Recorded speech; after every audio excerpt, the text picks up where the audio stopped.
You know, it's so often that a track-focused BMW M car like this really has to justify all the parts that make what it is when you actually drive it, because reading it or even seeing those internals come together doesn't really mean enough.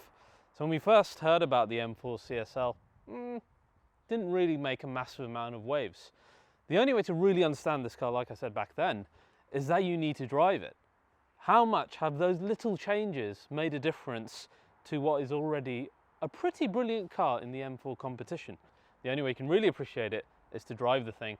So that's what we're going to do today, M4 CSL first drive. I'll also take you back through the history of every single special edition M3 and M4 that is the predecessor to this car today. So I'm Raz, your superpowered host. Let's dive into this, the BMW M4 CSL on the 50 years of BMW M.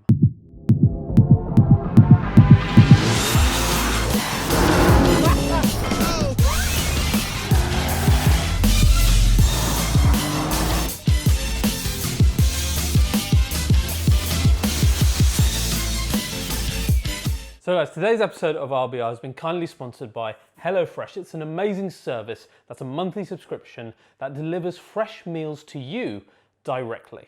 It's not easy always eating healthy, getting all the ingredients you want, keeping them fresh, etc. HelloFresh makes all of that super easy. And the way you set it up is so simple. You just go to the HelloFresh website.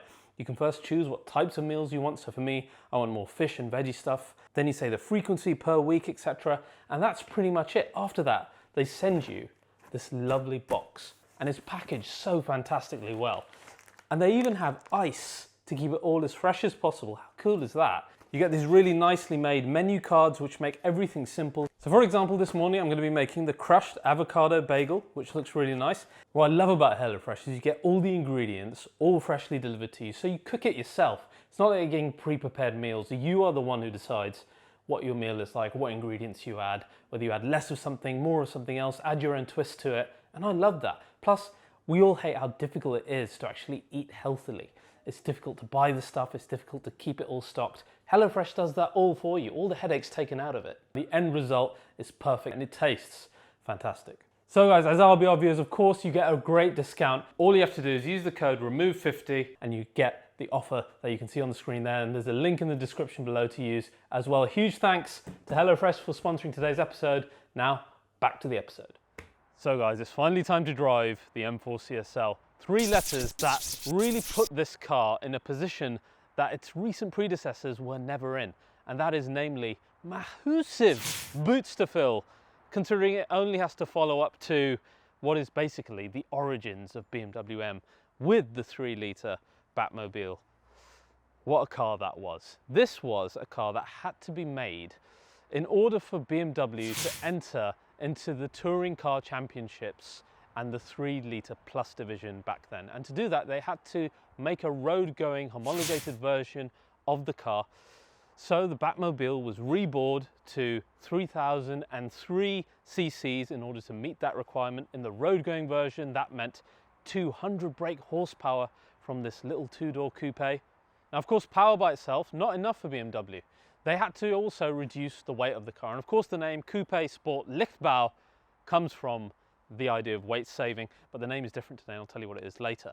So they used aluminium in the bonnet, in the doors, in the boot. They used lighter gauge steel as well to bring down the overall weight, stripped out all the luxuries, etc. as well, so a sparse interior. In order to homologate the car, they only needed 1,000 road units, much like our M4 CSL today, actually the same number.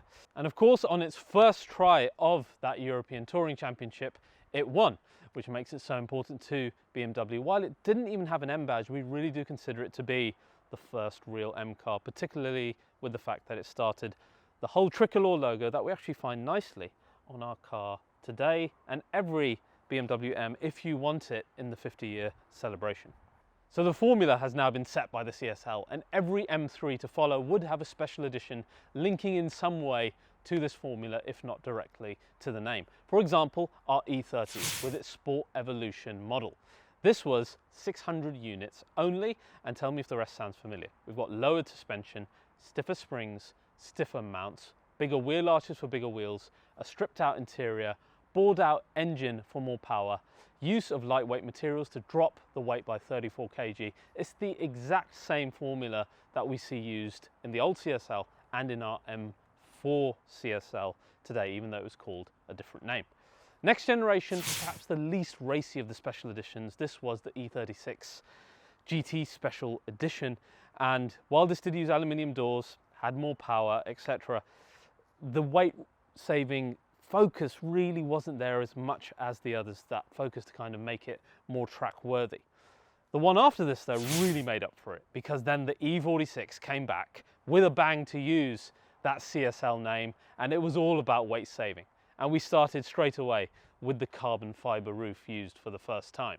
We've got an ocean of Alcantara, we've got lighter windows, lighter rear view mirror, an M mode button for the first time ever to activate a more aggressive sporty mode, and of course more power and better cooling from a unique front end gave us pretty much one of the most special looking BMW M cars ever. And of course our car today takes inspiration directly from the lovely ducktail boot that E46 had.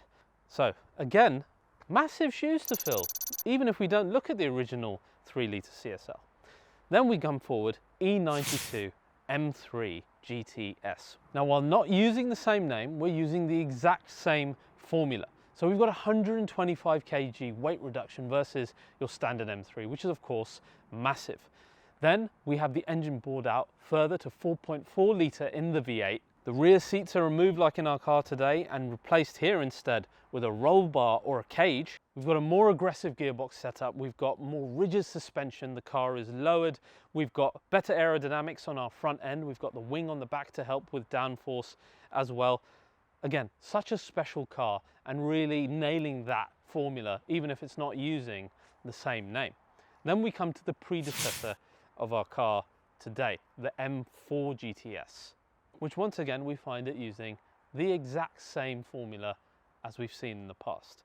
So first of all, out go the rear seats and in come our roll cage. We've got lightweight door panels with pull loops, proper bucket seats, a lightweight center console as well. So as well as all of those weight saving measures on the inside, on the outside we're using more carbon fiber as well on our bonnet, on our roof, on our boot lid as well. We've got an innovative water injection system in order for the car to bring out more power. Of course, our suspension even more rigid, specific to the GTS. Better aerodynamics of course as well. All of that coming into play to set a fantastic ring time, as every serious M3 Special Edition has tried to do, much like our car today as well. So again, while it's not using that same name, it's using the same formula. Then we come to the car today. Now CSL means competition, sport, lightweight. Makes total sense because of course we're based on a standard M4 competition, but going for this idea of sport lightweight as the focus. It's limited to 1,000 units only, just like the original CSL. I think around 100 will be coming to the UK. And the way that it follows the formula is firstly by the most important thing, and that is weight saving. So that's the topic that we're going to start with first. Our basis for this car is your standard M4 competition. But our M4 CSL saves 100 kg versus that car, making it the lightest across the board of all the current M3s and M4s, manual included. How does it do that? The first thing that we're going to start with is your choice of seats, because that alone makes a massive difference. If you go for the full carbon seats, which are the most race inspired ones, these will save 24 kg alone versus the standard car. Or if you go even for the more comfortable carbon seats, those will save 9 kg. In terms of which one to choose, I'll go over that later when we go inside. Then we have the entire rear seat section removed. No roll cage option either, interestingly.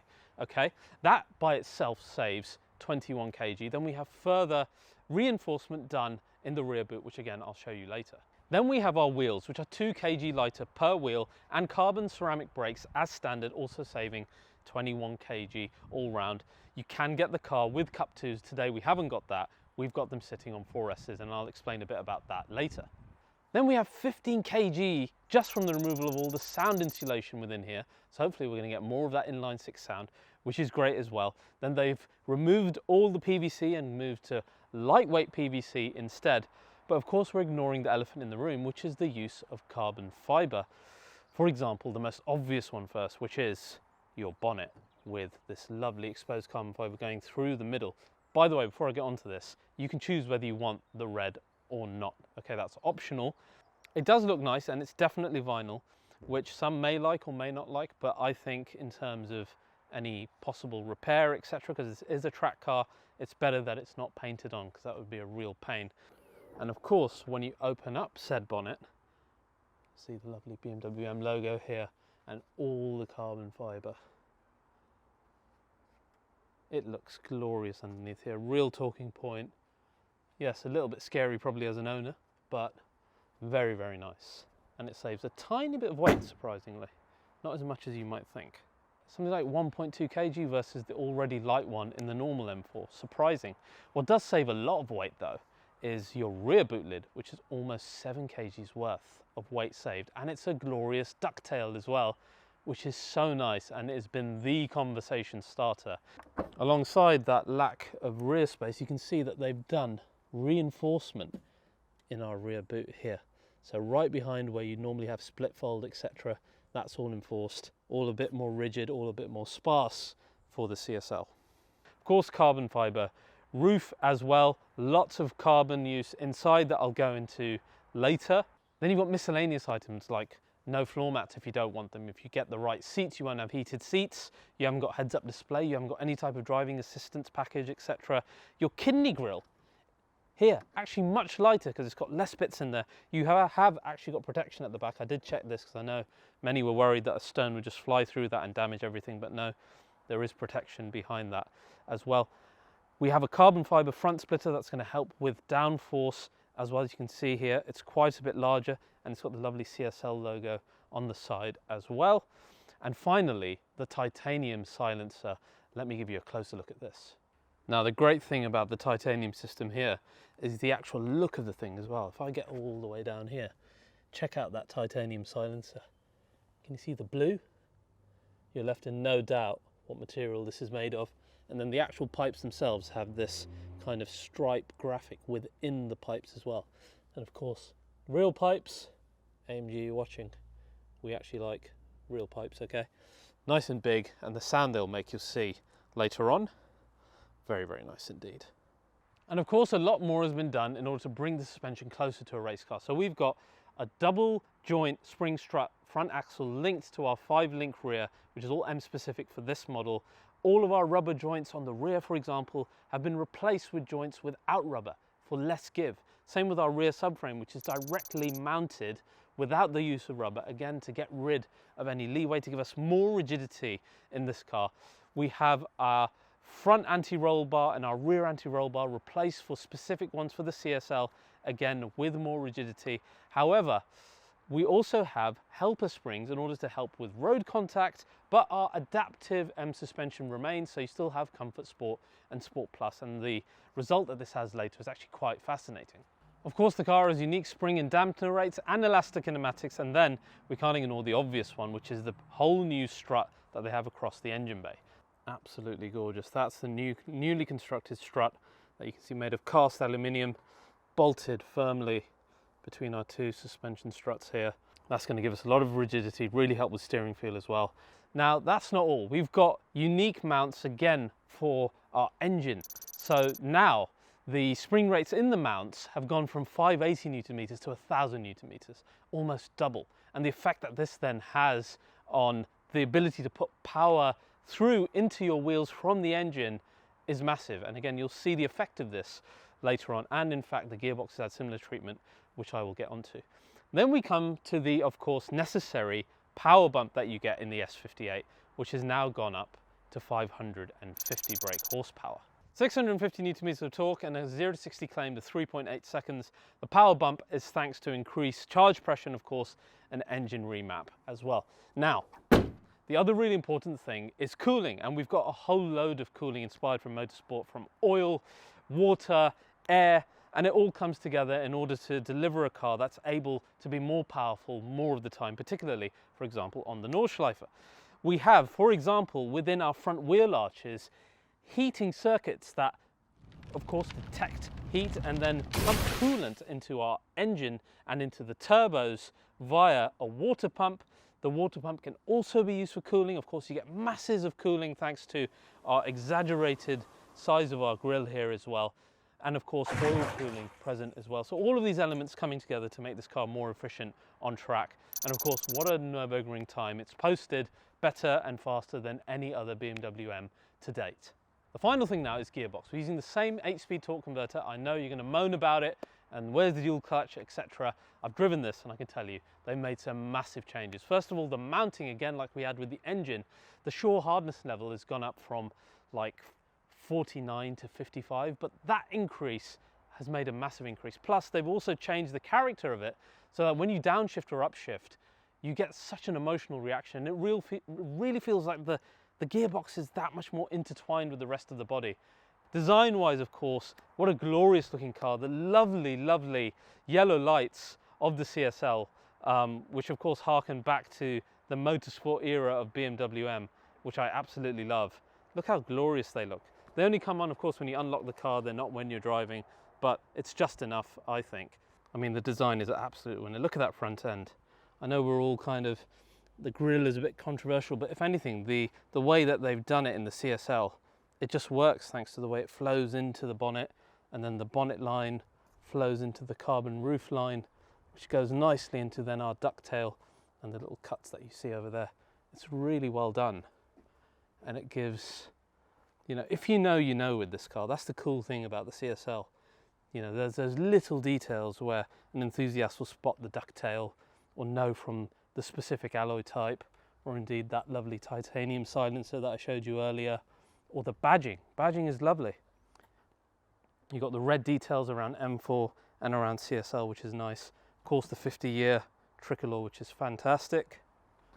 Same with the M4 around our side wing over here as well. And then how can you ignore the best bit, which is your bonnet? Then it really comes together with the yellow racing inspired lights to be a really special looking M3 M4 special edition, I think. One that I think will stand the test of time in more ways than one. And the rest of the look of the car, it's just sedate enough, and it's been such a conversation starter with all forms of petrol heads, either classic collectors, aspiring petrol heads, etc.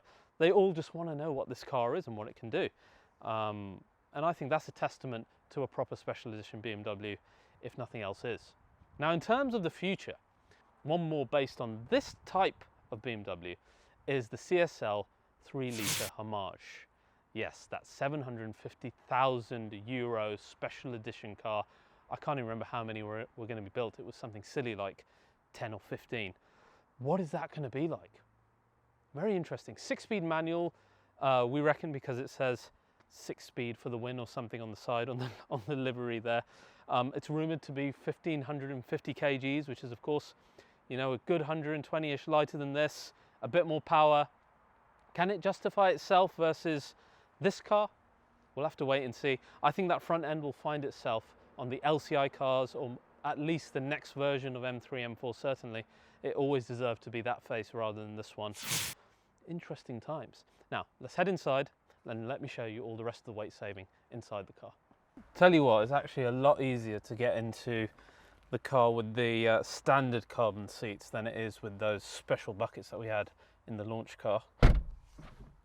Interior, it's interesting. It's a bit of a confused place to sit in, I think, because when you drive this car, as you'll see later, it's actually really, really usable when you have everything set to comfort and efficient for like normal daily use.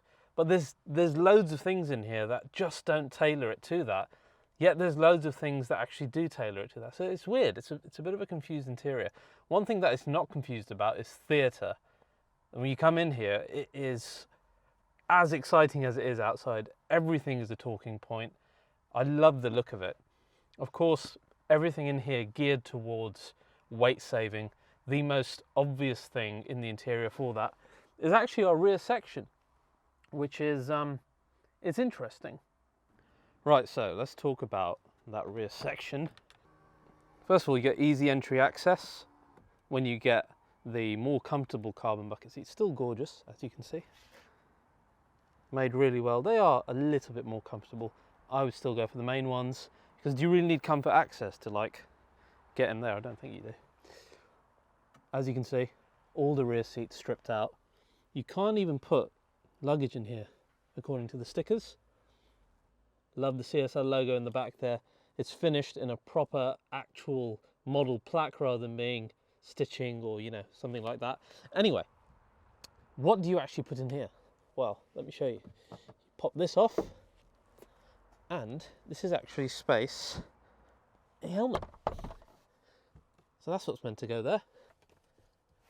Then you pop this back on, and essentially that's what those two mounds there are for. So one for you, one for your passenger, one helmet each. There you go. That's what that is meant to be for. But you can't have rear seats. That's all you get this for. Now that's great, but you can't put luggage in there. You can only put your helmets. No one can sit in there. Obviously we've done the reinforcement in the back as I showed you. But as usable as this car is, I feel like there should have been an option for you to have rear seats if you want, because that 21 kg penalty, it's not really going to break the bank in terms of dynamics. You're still 80 kg lighter, you know, versus the standard car. And if you get the lighter seats versus these, which are only 9 kg lighter, then you're kind of balancing it out if you wanted the, I don't know. It's strange. In the same vein, whereas saying the M2 CS that I had, or the E46 CSL, where the door cards are all carbon and stripped out and pulley handles, and same with the GTSs, etc. This is a normal M4 door card, which doesn't accord with that in the back. Which is, again, it's a strange decision. Why not just, you know, make that less practical as well to save weight? I don't know. I mean, perhaps in some ways it makes sense because they're making this more of a two-door sports car, right? So it needs to have this working well while totally ignoring that, which I get. I totally get that.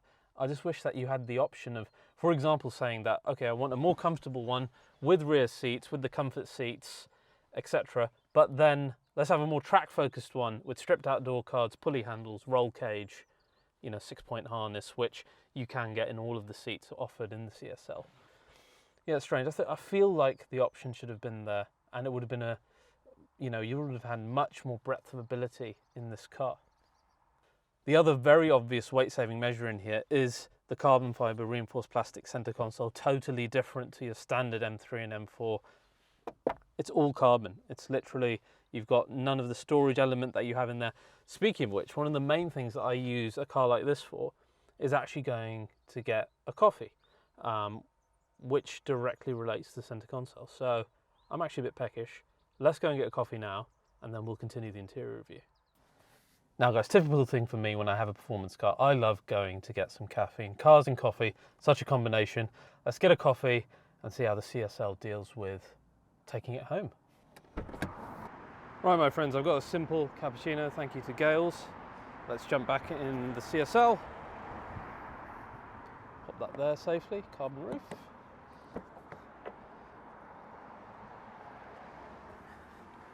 Be very careful with coffee getting in because of that handlebar. Wait a minute. There's literally no place to put this coffee. There's no cup holder there. There's charging mats. That's not a cup holder. There's nothing back there. Nothing over there. Can't put it in. Oh, bloody hell. Well, me and the CSL just aren't going to get along, are we? Because there's literally no place for me to put this. That's it. The car has failed. End the review right here.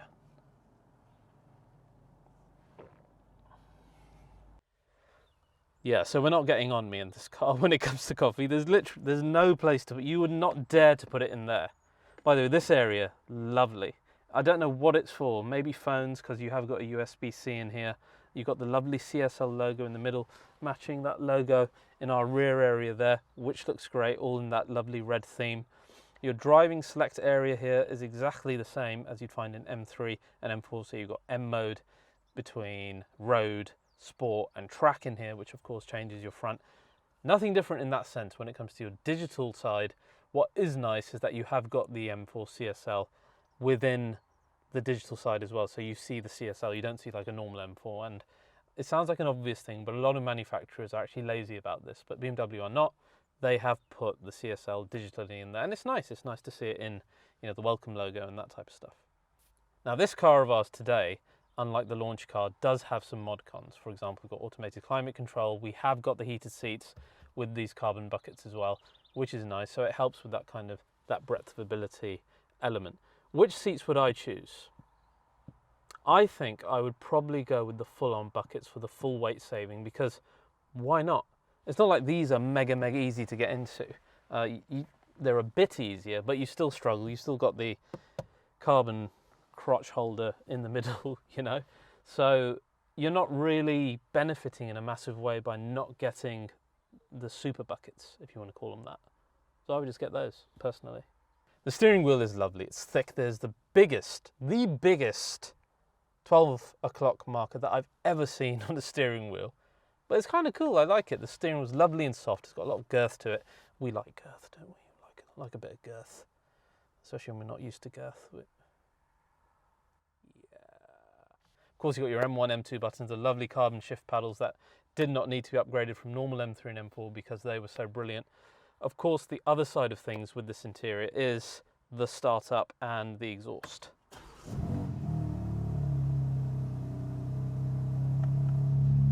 Which is bloody beautiful, loud, low frequency burble, so angry. I love it. And the press of a button makes such a massive difference to the sound. Look at that. Now it settles down. Let's do this properly, right? Let's go into comfort, turn off the exhaust. That's your quietest mode. Then you turn on the exhaust, it gets a bit louder. Then you go into Sport Plus, it gets louder still. 3 stages of sound. Interesting, and you get that while you're driving as well. So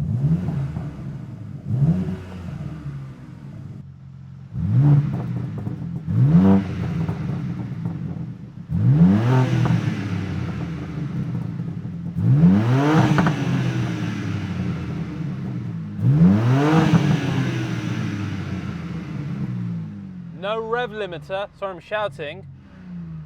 Sounds good. Now, big shoes to fill for CSL. Big shoes. Can it do it? Or is that M mountain simply too high for this generation to climb? Let's find out.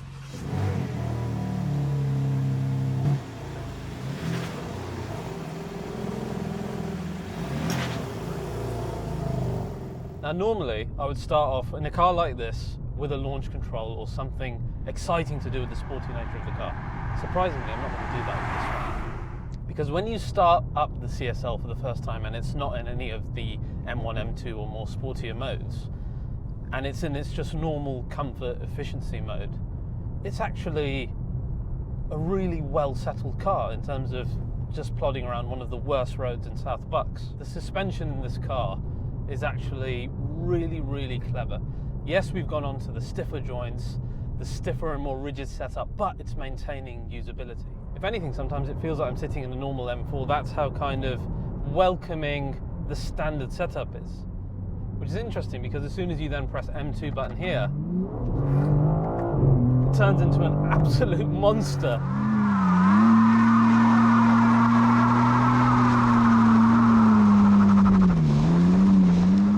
Really different in character suddenly to the standard M4.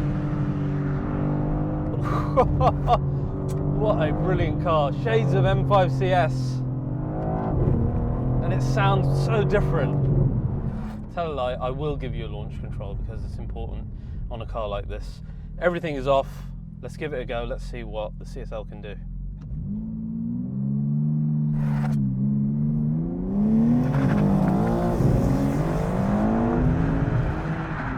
There's no point in even measuring that. It was really struggling to get off the line, but I won't hold that against the CSL because this car is meant to be delivered on Michelin Pilot Sport Cup 2s, which, as we know, very sticky compound on a day like this as well.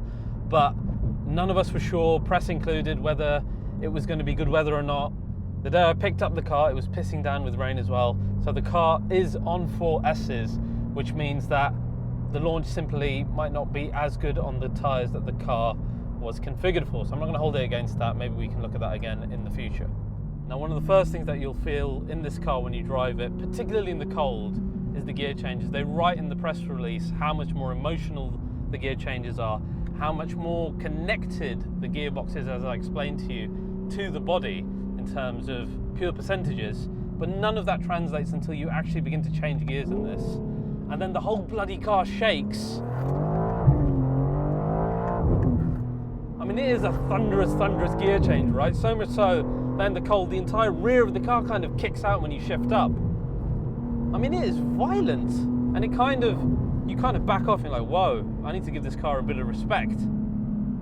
This is not your average M4 where I was likening it to an X-Drive and you could really be safe planting power. You have to be careful with this car. But you see, I love that. I love it when a car puts you on notice and it's like, listen, you better respect me because I will throw you into a wall if you haven't got the skill. But if you do, then I will give you a good time like no other car can.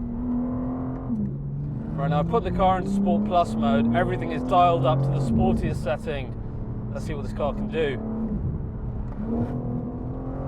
It is seriously quick. So much, first of all, has been done on the suspension itself. So all the new anti-roll bars, the stiffer springs, the removal of all the rubbers in terms of the connection to the transmission, the engine. More negative camber so we can get better power coming out of a corner, ease of directional movement at speed. Anywhere where we've got a bit of play, some rubber, anything that could hinder rigidity has been removed, it's been chucked out. And the results are stunning. To me, it's that feeling you got from going from standard M5 to M5 CS. I first drove this car and I thought, it's not that different to the M3. The M3 is absolutely brilliant. You know, it's going to do 90% of what this is, but you drive this, and you begin to drive it harder and faster than you ever can the M3, and then you realise, okay, that's why it's got the CSL badge on it. I mean, it really feels like you barely need to come anywhere near the brakes when changing direction, and that's so impressive on a car that's, you know, it looks so similar to that car. It sounds pretty similar to it. We'll get on to sound in a minute. It feels so much more powerful. It feels way more powerful than just 50 brake horsepower more. It does sound good as well, doesn't it? There's a real difference when you're in Sport Plus and you go just down to efficient, where it just sounds really quite sedate. And then an even bigger change when you turn off the exhaust, as you guys saw earlier as well, where it becomes totally quiet. And then you go back to M2 with everything on and it's like, especially with that really aggressive upshift on the gearbox and their violence, kind of V10 M5 like violence, really does help. But it's, you know, it's not as much as you want it to be. When I drove the RS4 and the RS5 competition, those had more of a kind of a V6 rumble coming through, the front especially, which was lovely. It hasn't got that AMG growl either. The titanium silencer definitely helps, but I can imagine someone really doing something special with this aftermarket. That being said, huge difference between Comfort and Sport Plus, one that is very, very much welcomed. Obviously, when you make the camber more negative, you add all those rigidity measures, you get rid of any play, it's going to make the steering better, and it really has in this. You have so much confidence coming into a corner. Oh, the speed, it's scary. It's scary like M5 CS here. I keep coming back to that car. It's scary like that. The general lack of body roll. It feels so nimble. It feels like it's an empty shell, or a shell that looks like an M4 sitting on a race car chassis. In that way, I feel like if the door cards were a bit more sparse, you had a roll cage, it would make a bit more sense to me. But when I press the M2 button and everything goes back to comfort, I'll be more than happy to have a couple of seats in the back for just a 21 to 25 kg penalty. I think they missed a trick a little bit there. And I feel less bad that I was unable to buy one of these now in lieu of that, because it would be quite a crazy track car come daily car combination. That's clearly not what they were going for here. You've got room in the back, clearly just for 2 helmets, no room for any coffees. This is not a daily car. This is the M4 CSL, and it's meant purely for the idea of one-person racing. I've never had a press car that's been such a conversation starter as this one. You'd think with the stuff that we've had at RBR that wouldn't be the case, but seriously, this thing, everyone is interested in it. I had enthusiasts of classic Porsches coming up to me, other supercar owners, everyone asking, you know, what is it like? Does it live up to that badge? Because that badge, everyone knows about it. Everyone knows about the history of the CSL. But not only that, it looks so special. And because of the badge, you have such high expectations of it. Of course, the eventual thing about price, what else could you be spending this on? GT3s, etc., come up in the air. But I always find with these Heritage Edition BMWs, these limited edition track cars, the M3 GTS, the M4 GTM, etc., these cars stand the test of time. If anything, they get better as time passes. Whereas today, sure, someone might not be crying at the fact that they can't get one of these. Give it 5 to 10 years and you speak about that M4 CSL from back in the day. Hopefully you'll come back and watch a video like this and be like, yeah, they chose the right car to be the king of 50 years of M. People mock it and say, well, it's only 100 kg light off an already heavy car, but I promise you, this feels so light and nimble on its feet. You cannot underestimate it, and it's so fun to drive on these types of roads. Should the interior have been either more stripped out or a bit more luxurious? I think they should have chosen either way. Regardless of all that, I've enjoyed this so much as a fan of BMW M. The entire experience of this car for me is these crazy gear shifts, the power, and most of all, the chassis. The chassis is infallible in the best ways that the recent BMW M cars have been. And it's an absolute joy to drive fast. I think it's really going to stand the test of time. I'm convinced of that. Yes, it's not really a daily car. I don't think it's meant to be. I think it is confused in that way. But regardless, we're not going to care in the future. I promise you this. When that CSL 3-litre homage 750k thing comes out, it is going to struggle in front of this car. I promise you. So guys, I really hope you've enjoyed this first drive of the M4 CSL, a badge that's hard to live up to, but I wager in years to come, we won't argue with it. So if you've enjoyed this, please do like and subscribe to RBR, and I'll see you guys next time.